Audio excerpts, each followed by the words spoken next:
After gaming for so many years and using so much equipment, I generally don't get excited by products. That was until I first saw the ViewSonic VX4380-4K at my door. The novelty of this is just, wow. I love it. I've never seen a monitor anywhere near this big. Now, don't get me wrong, this isn't a competitive gaming monitor. It's more suited to work, like graphic design and video editing. But I wanted a 4K TV for the PlayStation 4 Pro, and all the TVs I looked at just either weren't good enough or too expensive. So first thing first, this is amazing for the PS4. Everything looks sharp, vibrant, and great. My main concern was the 12 millisecond response time, but for most games it's not an issue. And I haven't had any problems playing Wipeout either, which looks absolutely stunning, as you can imagine. Filming this screen isn't going to do it justice, but you get the idea. And I'll say right now, this is not a Quake monitor, but of course I tried Quake on it. I could feel some input delay, and the 60Hz did lower my enjoyment. So if there are any games on the PS4 that require low input, then that might be an issue. It's so much fun to try though, and now I want to replay the new Doom, because it is awesome on this. I can barely get 60 FPS at 4K, that's 3840 by 2160, or 4x 1080p. That's something to consider as well. Unless you have a really good computer, with more than a GeForce 1070, you might not get the frames you want at 4K, but it's still so much cooler playing games like this on a screen this size. In the UFO test, it handles okay. I can't make out any of the aliens. It is a bit blurry, but that was to be expected. And obviously, the camera has issues filming the screen again. Here's what 240Hz looks like though, so you can get an idea of the blurring. Again, not a competitive gaming monitor, but it's awesome for casual gaming. This is a 10-bit IPS type panel, not HDR, so that won't work on PS4, but the viewing angles are really good, as you can see here, going to the side. And then from underneath, and above.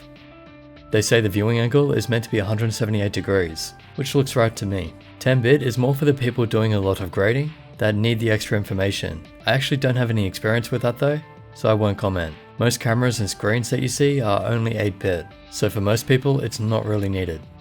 Physically, it's huge. Make sure you have the space for it. It's about 96.5cm across the top by 56cm high, and the bezel is thin. The stand isn't height adjustable, and the screen sits around 10cm above the desk, but it can be tilted. To give you an idea of the size, this is what it looks like next to 24.5 and 27-inch monitors. 43-inch on a computer desk is enormous. This is a Zowie GSR pad in front of it. It barely covers it. If I do the same with a 27-inch monitor, the GSR covers most of it. Again, the novelty of this is just fun. On the back, there's a power button. For connections, it has HDMI, which of course supports 4K, mini DP, DisplayPort out, and audio out. On the side there are two USB 3.0A ports, and one charging port. The menu buttons on this are better than the ViewSonic XG2703, and there's a navigation button with 4 directions. So they're better, but still not amazing, just good enough. Here's a quick look at the menus. I found the default settings were pretty good, but you have a fair bit to play with, so you can adjust them to your liking, including black stabilization.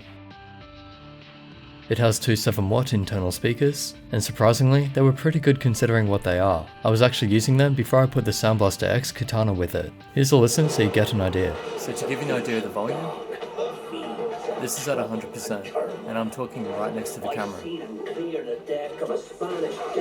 Obviously not much bass, but when I didn't have any other sound options, they're great to have. Definitely better than most monitors I've used. With a black screen we can see some highlighted areas, and as you can see it's a bit reflective. But that's actually not light bleed, that's just viewing angle. If I move the camera, the light moves around. I'm no expert, so I hope I get this right, but I don't think light bleed is an issue on this. I'd say the size has something to do with the viewing angle for that effect though, but if you look at the lights being reflected in the screen, it seems to have this rainbow effect to it. I don't know what's causing that, but if the lights are in the wrong position in the room, they can mess with the image quality a bit. Still, I found I could work around that pretty easily. It's just something to be aware of. So the screen is a little more reflective than I'd hoped, but it's not to the point that I couldn't avoid reflections. Most of the time, I didn't even notice it. In conclusion, as said, I love this. Is it a perfect replacement for a TV? No, it doesn't have a remote, and you're going to need a computer or console to get smart TV features. So this is definitely not for everyone, but for people like me who didn't want a smart TV, but did want a big screen, high quality 4K monitor, running at 60Hz, I'd say this is definitely worth a look. It's only $900 on M-Wave in Australia at the moment, and for what you're getting, it's cheaper than most TVs I looked at. Their quality just cannot compete with this. And of course, if you're a graphic designer, photo editor, or video editor, it should be amazing amazing for professional use. I think it's great for console gaming, but again, I'm not that serious about console gaming. PC gaming, if you're just casually playing things like Doom single player, then yes, it's really good for that too. But if you're playing games like Quake, then no, don't get this monitor for that. So it's awesome tech,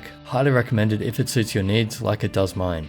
If you do end up getting one, let me know in the comments what you're using it for and what you think of the experience. I did see some negative reviews on Amazon because they received defective copies, but most reviews were positive, so I hope you get a good one and enjoy it as much as I do. Hope that helps, and a big thank you to ViewSonic for sending this out for review. But of course, this is an honest review, I don't do paid reviews. Everything has been based on my opinion and experience. If you'd like to help support the channel or buy one of these, I'll leave the usual links in the description. Subscribe, like and share this video, and I'll catch you in the next.